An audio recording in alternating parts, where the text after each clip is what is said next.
In 2016, my mental health deteriorated to the point of suicidal thoughts. It was sudden and unplanned to take a year off. I worked, I saved up money, and bought myself a camera. The 45th President of the United States. I'll never forget how quiet it was that morning, and how loud it got after that day. Like so many after the election, I wanted to do something. I decided I was going to go to everything. I went to every rally, every event, every meeting, every vigil, and I was going to film it all. I was determined. I was going to document this moment. Then I stumbled across this one Facebook event. It was the only queer effort I've seen so far, and I ended up devoting most of my energy to it that year. An effort to pass a bill to ban conversion therapy.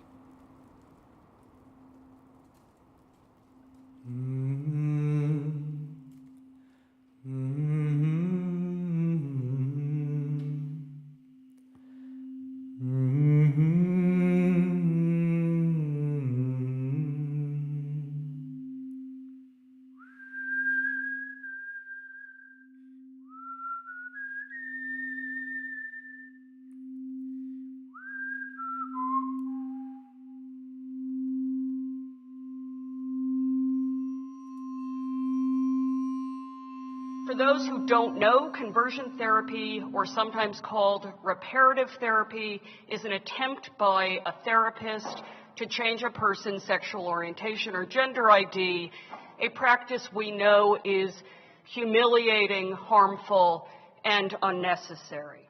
So this started 3 years ago, and Donna put in a piece of legislation. Well, after the marriage equality bill passed, it was sort of, okay, what is our next step forward towards equality? I wanted to keep the conversation at the State House level going about LGBTQ rights. And we mounted a campaign, not an extensive campaign. There weren't very many people working on it. And then Trump got elected. And you have more questions asked, that we're going to be going into the House and targeting the House because we don't have a Senate bill number. If you don't know how to do this and you're nervous, just hook up with somebody else who has done it before. So if you've done it before, raise your hand. Okay. Oh dear God. I assume they've never even heard of the bill? Yes, they probably Honestly, I think what was motivated us to be very involved with this was, Kaylin wanting her to have a happy and safe life and future. She worked her way into telling us gently. Yeah. Once she started presenting as female, it was like, that was kind of the point at which this is a public thing. Yeah, we had fears about her, her ability to live as a free and independent human being in the United States. I mean, it's like. Yeah. The fact that there is this atmosphere right now gave us a lot of the momentum and the leverage that we needed in order to say, look, this is the time right now to pass this bill. Not later, right now. Because this bill has been brought before in plenty of other years and not passed. So, in a way, again, Trump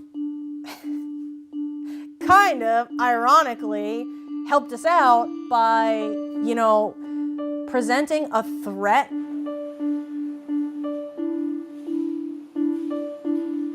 I had a very repressed childhood. My parents, I knew from a very young age that I was trans, and my parents did not like it at all. So they used a lot of the very same techniques that are used in conversion therapy on me. It was not a pleasant childhood in that regard. I'd been closeted trans for so long that I'd kind of separated myself from the community. And then I came out and into the community and started getting interested in everything that had been going on that I had been on the sidelines for, which I regret now, but it is what it is. And I've reported on news at the local level, but I never got personally involved as an activist for anything on a local level before, or on a national level for that matter. And I've always felt kind of bad for not being more involved on a local level because so much is done on a local level. I had decided that I was going to run for Miss Lesbian Rhode Island, and I was like, I need to make sure that what I am projecting, what I'm planning, what I'm doing is going to be meaningful. Also, I'm already a therapeutic mentor, so I work with kids in mental health. So I was familiar that there were some things that Massachusetts and Rhode Island are still working on. So what I ended up doing is I ended up talking to different people about maybe like where our need areas were. In fact, I only went to the first meeting because it showed up on my Facebook timeline because one of my other friends, who's also queer, said that they were interested in going. They didn't end up going. I think I was surprised to see as many older people as there were, which is terrible of me. That was, I think, probably the first time I'd ever been to like an event where anybody like, you know, said like, oh, say your pronouns. At first I was tentative about saying my pronouns as if I'm imposing, but it was never weird or hard for the group. Our first step was we needed to lobby, which meant we needed to go up to the State House, talk to the legislators, educate them on the bill, and keep tabs on who said they would support it. We also needed to spread word on the public hearings for the bill and prompt people to come and give testimony. I guess I didn't know how that would work, and I didn't realize that you could just like walk in and just like be like, hey, I'm here to try to convince you to support this thing. Like in the beginning, I was just like, so somebody needs to sign something, and like, can we do that? And now I'm like, oh, it has to go through the House, has to go through the Senate, and the governor has to sign it. I get that it's a bigger process, and not that I didn't know it was a bigger process. Of course, I think everyone's aware that it takes a few steps, but I didn't know step by step what I think what would happen. Yeah. How was the person that you talked to? Oh, he was kind of stubborn. He wanted to philosophize. Yeah, exactly. And basically, his question was, is there any other kind of psychotherapy that we disallow? And I didn't have an answer, and neither did Wendy.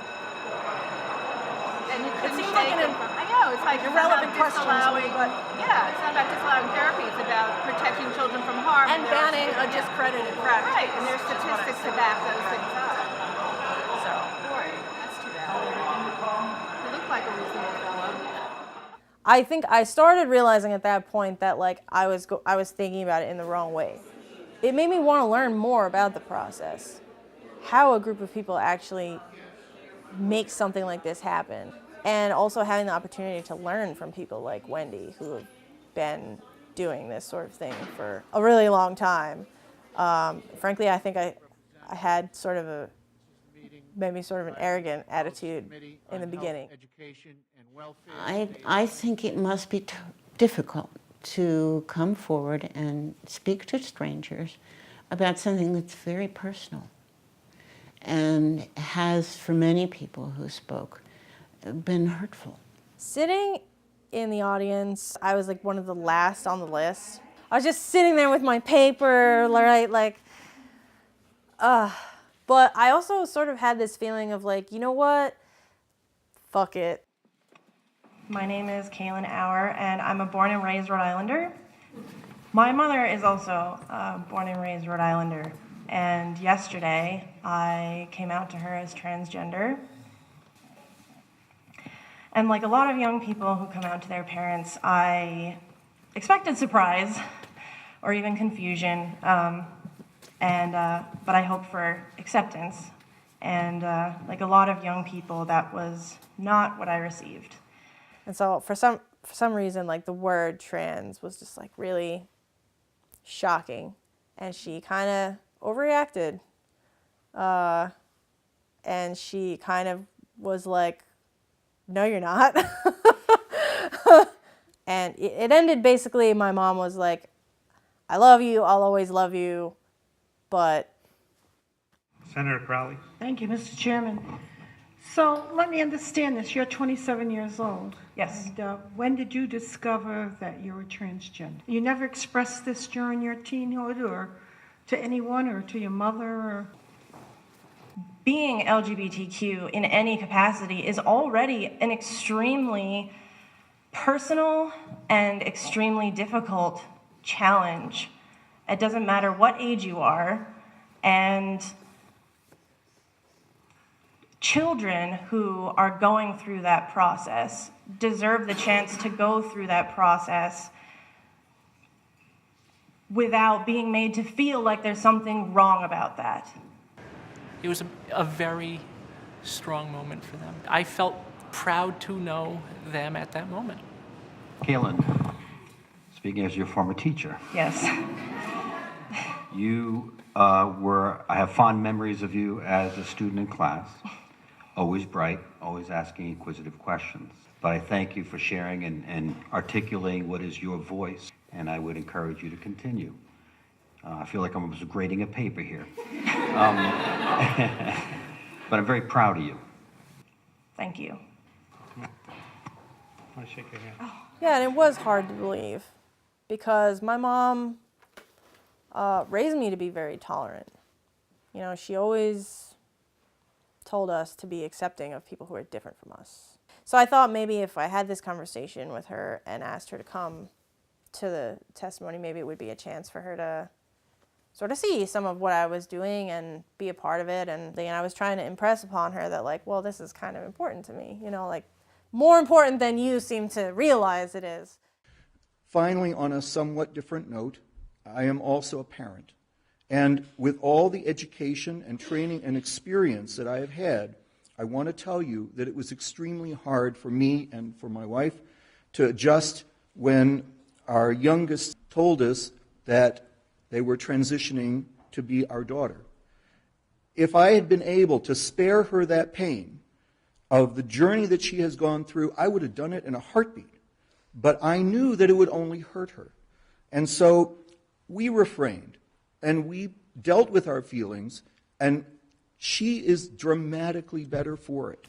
I think that was probably the most important part of what I said to the legislators, was that, you know, one wants to do the right thing as a parent, but you can't know. You know, if you don't know that what you're doing is tormenting your child, you'll do it and believe that you're doing the right thing. And that was a message that I think resonated. So when I was watching those hearings, I realized that the committee was full of people who didn't just accept me, but they stood up and proclaimed that I deserved to exist. I had every right to exist. I just remember again looking at the senators and seeing how maybe in tune with us they were, how engaged with us they were. So a lesson for me was that just have faith in people making these decisions. The hearings were the real results of our efforts, and that helped us grow more confident. Well, I definitely think it was interesting that it was almost exclusively made up of people who hadn't done this before. You know, I have never been a part of a group that were just coming to activism. I did not lobby. I live in Connecticut, so I was very careful not to lobby. Like the first two and a half months, I didn't feel like I had much to contribute, like I was just there for the ride. Sam and Nick, for example, through their graphic arts talents, were able to create banners and posters, and I didn't feel I was anything on that scale of helpfulness. 20 minutes of brainstorming? It's like, yeah, so it's background, brainstorming. Everybody's name, maybe, in the room? Oh, yeah. They also came out a little... We still went to lobby to make sure the legislation was in favor, but Oh, David, where'd they go?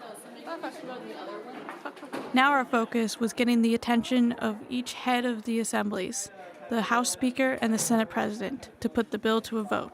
They're a little harder to reach, so we had to get a little bit more creative.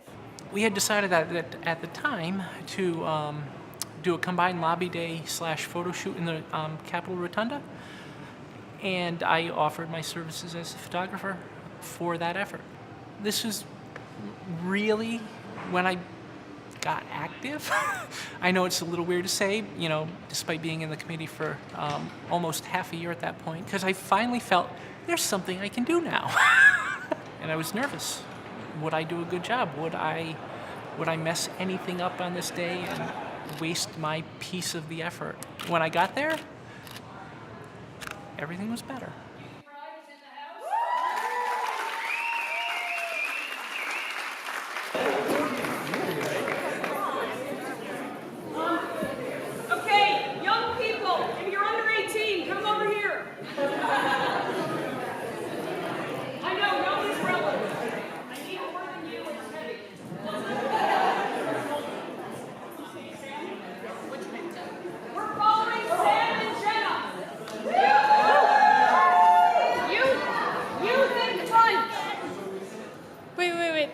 here. Oh wait, do we have to go around? Yeah. Wendy, where do they go? But the energy when we were in that hallway and we were all just ready to talk to somebody, it's one of those things where I get so excited to help. Like, hey Wendy, I'm kind of in like this particular position. I feel like it might make an impact if I were able to say something. And she was like, absolutely, like here's the sign. She just handed me the sign and was like, go for it. And I was like, oh my goodness, what am I signing myself up for? I was definitely rehearsing in my head what I wanted to say. We only get one chance. It's not like I could have said, time out, let me all right, so this is what okay, we're gonna start again. This was my shot to make the impact. We want you to please pass the ban for our youth because they deserve this. Thank you. Please ban conversion therapy because, really, we don't want kids to be abused by their parents. Just... LGBT youth, you know, it's one of the only groups where you can't go home and say, I experienced this kind of discrimination today, and your parents understand what you're saying, right? This reminds me that I really need to make sure I am affirming of my kids' identities all the time. It reminds me how important that is. We had to wait 2 months after the press release for the bill to show up on the House agenda. Smile. Of course we showed up to support it and to see a vote happen in person for the first times in our lives.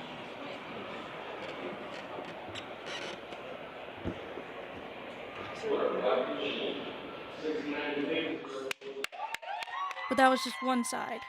We still have one more to go.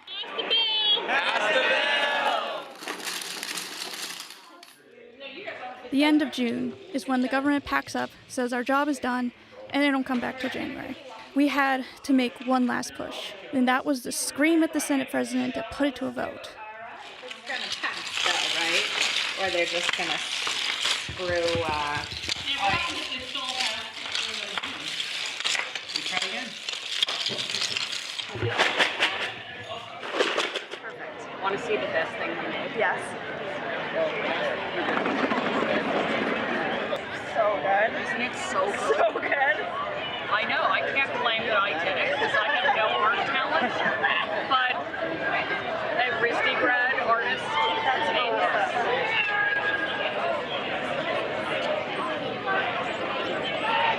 Hello, would you guys like a necklace? Absolutely. What is the next route? All we're asking is that people call this number on the back. Okay. That is Senate President Ruggieri.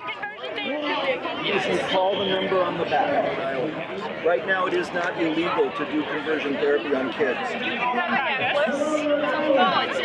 it's abusive to you. Yeah, they're all gone. They're all gone. My anonymous idea that was not a great one because people just like grab necklaces are free. So We gave out 300. Yep. That's not bad. No, it's not. I think it was Okay, $2.99. I kept one for myself. Hi, this is Chris Louth, the Executive Director at Youth Pride. I'm calling to support, I urge you to support the ban of conversion therapy in Rhode Island. It's extremely important to our youth. Thank you so much. Bye-bye. Done. How was that? Good. This wasn't something that we were willing to compromise on. You know, this wasn't something that we were going to get bored with after a week of trying. You know, like our core group was there because it was a meaningful, personal part of our lives and something that we wanted to make happen. And so I think that like kept us sort of pushing and coming back and going to the State House over and over and over again, even as annoying as that was that we had to. Pride was a big success, but the days were still going and no word from the Senate president. It was 2 days before the end of session, and somehow we had to convince someone to do this. The senators know this, and they don't want to deal with us. We are all scared that we're going to have to start again. Where are the senators? Where are the senators? Where are they? I'm feeling cautiously optimistic. I'm confident that if we talk to enough people today and tomorrow, that this vote will happen. We know it's going to pass, so just make it happen. No stress. None whatsoever. Okay. I had stopped by her office to say hi because we were there, because she wasn't on the floor herself when we were there lobbying, but I went to go find her in her office and I told her that we were there, you know, trying to get a vote and stuff. And so then when she found out, she like ran out and was like, guys, it's on the schedule. Holy fuck, so we do not have to come tomorrow, just Thursday. Yes. Okay. So will you post?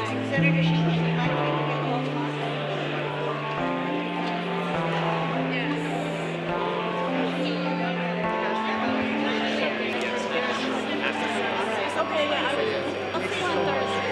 Well, it's always cautiously, right? But that is good news, so thank you. Thank you so much. Thank you so much, Senator Culkin. Yeah, sure. Just put them on desks. Yes, put them on desks.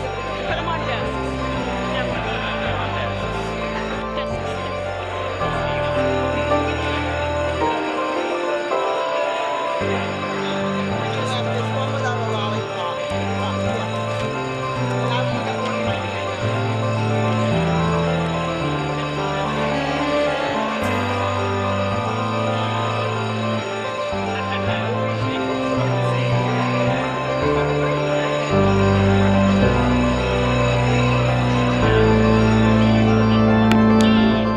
I was looking at my notes from our meetings, and the bill wasn't even introduced in the House or the Senate until mid-late January. And if it took a decade to get marriage equality through, this has been if it gets voted tonight, that'll be less than 1/10 the amount of time it took to get marriage equality through. And it's like, it's so fast, and we'll be like the 10th state in the nation to get it passed, and it's still June, so it's Pride Month too. Government is contradictory at every step. It felt simple, and it felt complex. It took forever. It didn't take long at all. Everyone supported it, but no one cared. We can do so much, and we couldn't do anything at all. I think it's easy to get the data and the facts, and I'm an optimist at heart. I believe we all want to do good. I think the real problem is knowing how to help.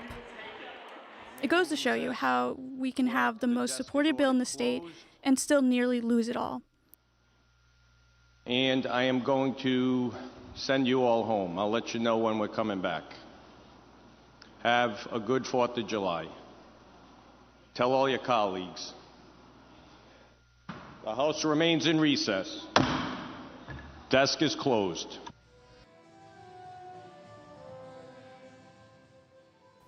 So this wasn't going to pass. The House needed to revote in order for this to pass, and they adjourned. I was just infuriated. The idea that our bill might not get passed because of, someone basically walking out on his job. Yeah, I had never seen a year end like that in my 7 years.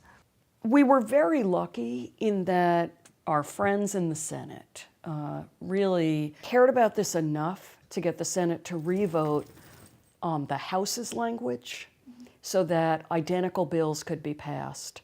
I was scurrying, with my secretary to get me the legislative printout of the bills that I cared about, saying look, if all we can do is pass House bills, just, please let's just pass the House version. Like, we've got to get this done for these kids who came up here all year and did everything they should do.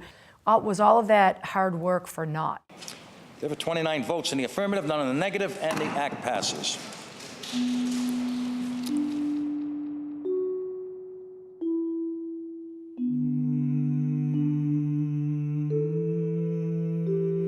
And the signing was just pure victory. And now it is my honor to introduce the Governor, Gina Raimondo. And we, the people of Rhode Island, stand behind you and will guarantee your equal rights under the law, regardless of who you are. And don't ever let anybody try to convince you that you ought to be somebody else.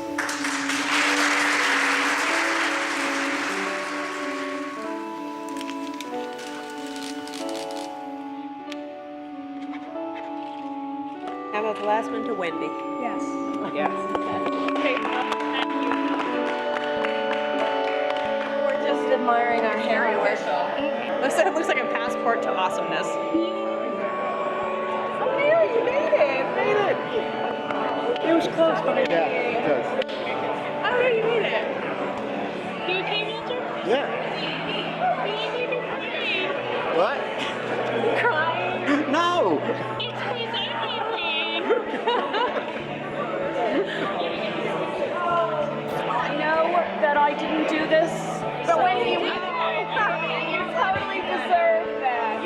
what happens when you go to college with they want to know what the next thing is when we're meeting. Yeah. So I was seeing maybe the Sunday after Labor Day. How does that sound? Yeah, great. What time? That's our next issue. Yeah. So people can talk it up. So 3 o'clock again? Does that work for everybody? 3 o'clock at Youth Pride?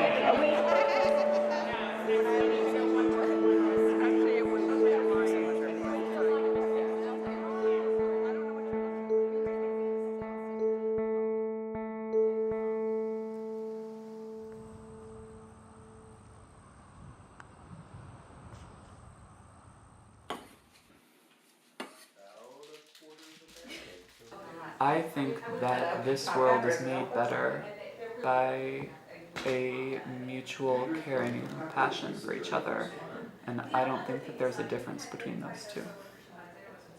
That's cool. I'm really lucky to have my parents. That's an ideal that they taught me. Your parents seem really, really awesome. They're literally ideal humans. It seems like. That's slightly jealous. I don't talk about them with most trans people because I don't want to upset them. I would imagine, yeah. My parents actually know that. This is the first time they've ever done anything politically queer trans related. Yeah. So how do you feel about that?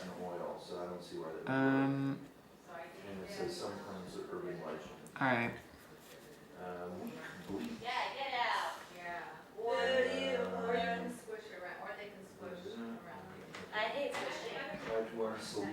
This is not my parents' best trait. It's a really great trait, but honestly, I really, really mean it when I say like they're kind of ideal humans. This is one more amazing thing they've done.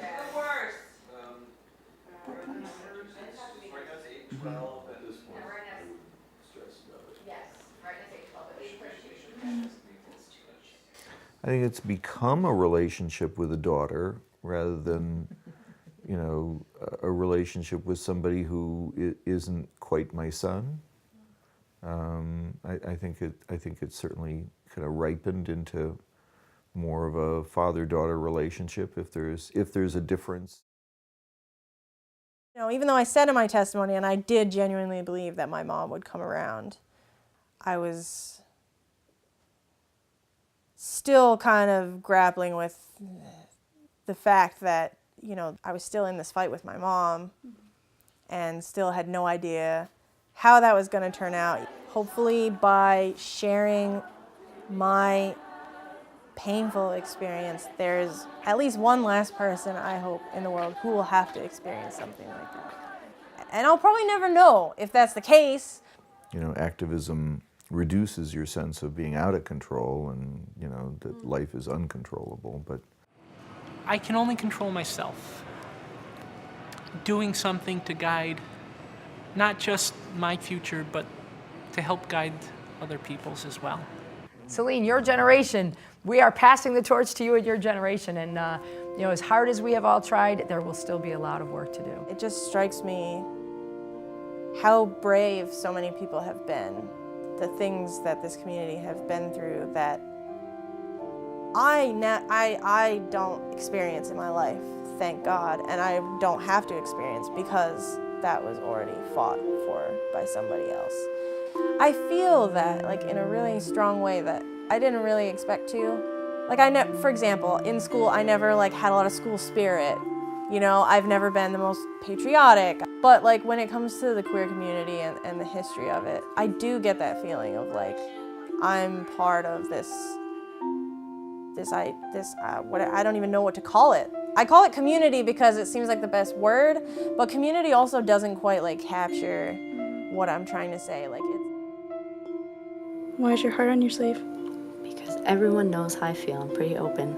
Equality is like a big piece of everything, like literally everything. Is wear this ring as like a reminder to, you know, just be open with people and to know that there's still like work to do, I guess. So for me, this is a personal like reminder, but also it's for other people to be able to communicate with me. I don't know, I want to keep a positive view, but at the same time the news is making it seem like things are going worse because of Trump. But I feel like in hindsight, I really do believe that I'm going to show that it's not going to be all that bad. And that it didn't just, oh, this thing just didn't end up so bad. No, we have people who made sure that it didn't go bad. That's what I believe. I think so. I just don't know how, but I'm doing it.